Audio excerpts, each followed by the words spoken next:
야곱은 이름은 뭐 하나님과 싸워 이겼다. 그런데 하나님께서 너 형 때문에 이렇게 기도하는데 내가 그 형의 문제 해결해 줄 테니까 걱정하지 마라. 이렇게 응답을 했으면 너무 좋을 건데 그렇게 응답을 안 해요. 이름 바꿔라 그런 거 하는 거예요. 그리고 그가 기도하고 얻은 것은 뼈 부러진 상처밖에 없었습니다. 얼마 전까지 대기업의 총수로서 우리나라에 아주 성공적인 인생의 모델이었던 분이 있습니다.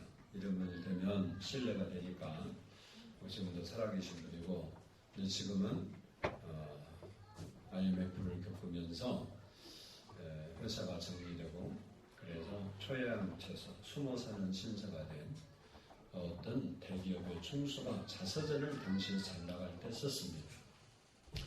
그 자서전의 내용 중에 이런 대목이 있습니다. 나는 내 인생의 3분의 1을 비행기와 차 속에서 보냈다. 내 인생의 3분의 1은 해외에서 보냈다. 내 인생의 3분의 1은 국내에서 보냈다. 나는 하루 4시간 이상의 숙면을 취해 본 적이 없다. 나에게 시간은 금이었고 인생이었다. 라고 쓴 대목이 있습니다. 그의 고백처럼 그는 아주 잘 나가는 대기업 총수였습니다. 근데 지금은 아니라고 했죠. 그가 자서전의 후편을 쓰지는 않았습니다. 만일 그가 그의 자서전의 후편을 쓴다면 아마 이렇게 쓸 겁니다. 나에게 남은 것은 그럼에도 불구하고 실패와 허탈과 좌절과 배신뿐이었다. 내 마음대로 되는 것이 하나도 없었다. 라고 기록할 겁니다.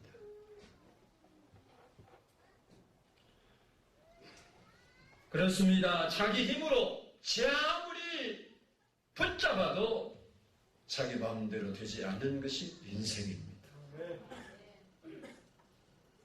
아마 여러분 인생이 여러분 생각대로 다 됐다면 지금 이 모습으로 앉아 있는 게 좋은지 안 좋은지 다 모르니까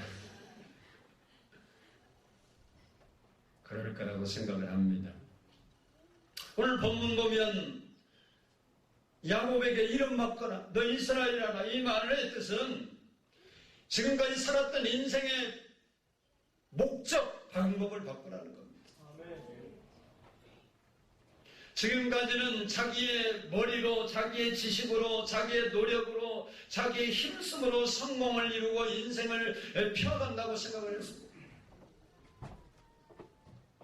그 야곱에게 이제 하나님과 관계를 맺어줍니다.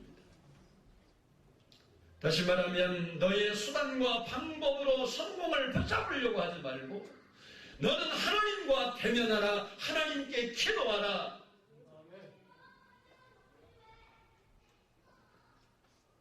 하나님의 승리자가 되라. 라고 말하는 것입니다. 하나님과 겨누어 이겼다는 말은 기도하여 응답받았다는 말입니다. 그리고 하나님께서 날마다 이김을 주셨다는 겁니다. 고린도전서 15장 57절 이하를 보면 우리 주 예수 그리스도로 말미암아 우리에게 이김을 주시는 하나님께 감사하노니 내 힘으로 이긴 것이 아니라 우리 주 예수 그리스도로 말미암아 우리는 세상을 이길 수 있는 것입니다. 기도하는 사람은 이름이 바뀌어야 합니다. 야곱이 이스라엘 바뀐 것처럼 바뀌어야 돼요. 우리는 세상 사람에서 그리스도인이 되어야 되는 거예요. 이름을 바꾸자 그러니까 개명하는 사람들이 많아요. 또 제가 얼마 전에 어떤 우리 교회 집사님은 아닌데 제가 좀 아는 집사님이 저한테 그래요. 자기 교회 부흥회를 했는데 이름을 바꾸라 그랬대요. 이름 때문에 잘 안 된다고. 그리고 어떤 분은 또 자기에게 점이 있는데 그 점 때문에 안 되니까 얼굴에 점이 있는데 그 점을 빼야 한다고 그래요. 부흥회에 와서 그랬대요. 어떻게 보면 의미 있는 말이기도 해요. 그런데 껍데기 바꾸고 이름 바꿔서 살 때면 못 들을 사람이 세상에 어디 있어요. 다 같이 이름 바꾸면 되잖아요. 그건 인본주의 사상이에요. 뭐가 바뀌어야 하냐? 마음이 바뀌어야 돼요. 성품이 바뀌어야 합니다. 우리는 죄인에서 의인의 의를 입었으니까 의인의 생각을 갖는 사람으로 바뀌어야 되는 거예요. 말씀의 생각을 갖는 사람으로 바뀌어야 돼요. 그리스도의 사상을 받아야 된다는 거예요. 요나라는 사람은 좋은 이름을 가졌습니다. 뜻이 비둘기라는 뜻이 얼마나 좋아요. 근데 그는 비둘기처럼 하나님께 순종하는 사람은 아니었습니다. 우리는 성도는 하나님의 사람입니다. 하나님의 사람답게 우리의 생각과 삶이 변화를 일으킬 때 하나님의 은혜가 우리에게 오는 겁니다. 두 번째는 따라서 합시다. 태도가 달라졌다. 기도하고 그에게 태도가 달라졌어요. 32장 10절 이하를 보면 야곱이 자기 형에게 5번이나 주라고 부르게 됩니다. 본래 야곱은 동생으로 태어난 것이 너무 억울해서 형의 주가 되고 싶은 거예요. 그래서 속여서 장자권도 빼앗고 축복도 빼앗아서 받은 거예요. 자기는 둘째로 태어난 것이 너무 억울한 거예요. 오늘날은 첫째나 둘째나 유산이 똑같지만 당신은 첫째로 태어나면 2배를 받습니다. 근데 생각해봐요. 1초 차이도 붙잡고 나왔죠. 같이 나왔잖아. 다리 나올 때 머리 따라 나왔는데. 근데 그 1초 차이도 안 났는데 재산이 반이 사라진다. 이거 얼마나 억울한 일이에요. 그리고 형이라고 불러야 한다. 우리 교회도 이렇게 쌍둥이 형제도 있고 자매도 있는데 형제는 모르는데 자매 보니까 그러더라고. 왜 언니라고 안 하냐고 그러니까 안 하기로 했대. 그렇죠. 억울하죠. 뭐 자기가 한 번만 더 뒤집었으면 자기가 먼저 나오는데 엄마가 조금 힘을 덜 써갖고 미리 나와버린 거예요. 한 번만 엄마가 참았으면 한 바퀴 돌다가 뒤에 사람이 먼저 나와요. 맞죠? 아니 여러분 태아가 이렇게 돌면서 나오잖아요. 한 바퀴 더 돌리면 되는데 내 마음대로는 되는 건 아니지만 그렇다고. 네, 여러분 에서는 그렇게 동생으로 태어난 게 억울하게 생각하는 사람이에요. 어떻게 하면 형이 될까 이 생각으로 가득 찬 사람이었어요. 그런데 그가 기도하고 변하기 시작했습니다. 형님을 20년 만에 만났는데 그때 보니까 기도하는 그는 그 형을 향해서 주께 주님 그렇게 주님으로 형을 받들기 시작했습니다. 우리가 여기서 깨닫는 바가 있습니다. 우리가 기도하면 기도하는 사람은 겸손해집니다. 자기를 낮추는 사람이 됩니다. 낮은 데서 점점 높아지는 것은 기분 좋지만 높은 곳에서 낮아지는 것은 쉬운 일이 아니에요. 창세기 33장 3절을 보면 야곱이 예사 앞에 7번 땅에 엎드려 절했다고 했어요.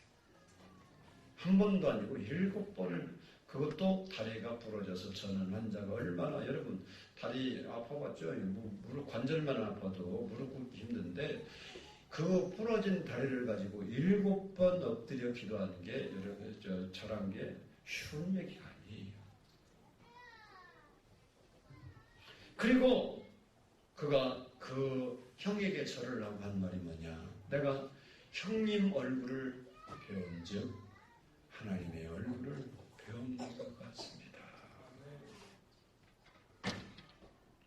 여러분, 원수 앞에 그런 고백할 수 있어요? 야곱 인생이요, 에서 때문에 꼬였다고 생각해요. 누구는?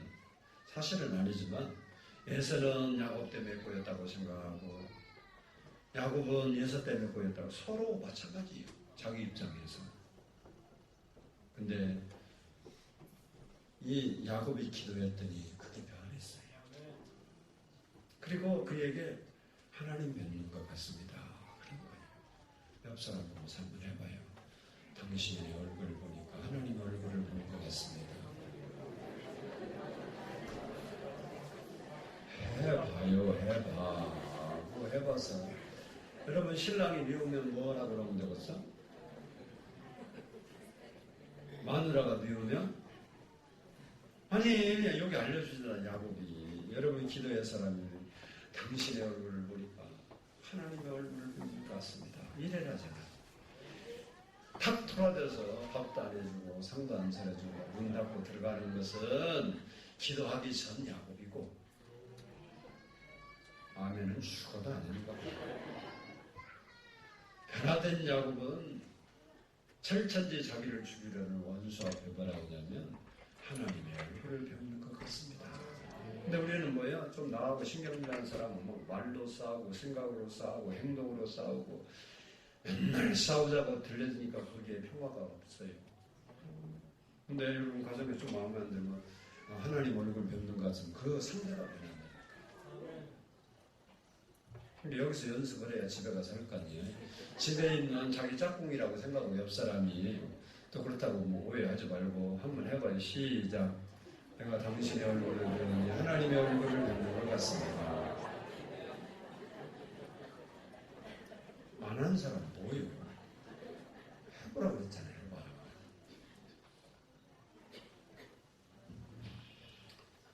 여러분, 주님은 자기를 낮추는 사람을 좋아하십니다. 왜냐하면 예수님도 하늘에서 땅끝까지 낮아지셨기 때문에. 야고보서 4장 6절을 보면 교만한 자를 물리치시고 겸손한 자에게 은혜를 주신다 하였느니라 라고 했습니다. 야곱처럼 기도하고 낮아지십시다. 마음을 비웁시다. 자기를 낮추십시다. 그래야 하면 하나님이 우리를 덮여주시는 겁니다.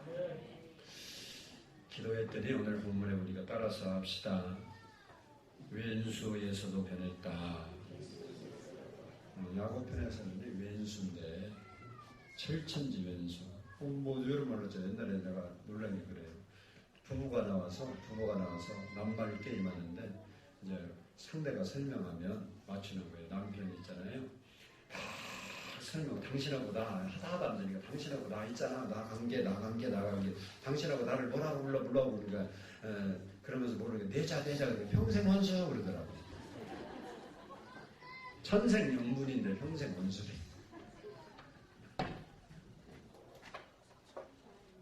여러분, 평생 원수인 예서가 뭘로 바뀌었냐? 야곱의 기도로 바뀌었습니다. 창세기 33장 4절을 보면 예서가 달려와서 그를 맞이하여 안고 목을 어긋 맞추어 그와 입을 맞추고 서로 우니라 했습니다. 동생을 죽이겠다고 400명을 이끌고 쫓아온 예서입니다. 그런데 그가 어떻게 동생을 만나자마자 죽이려 온 사람이 껴안고 입맞춤을 하고 대상통곡을 할 수 있겠습니까?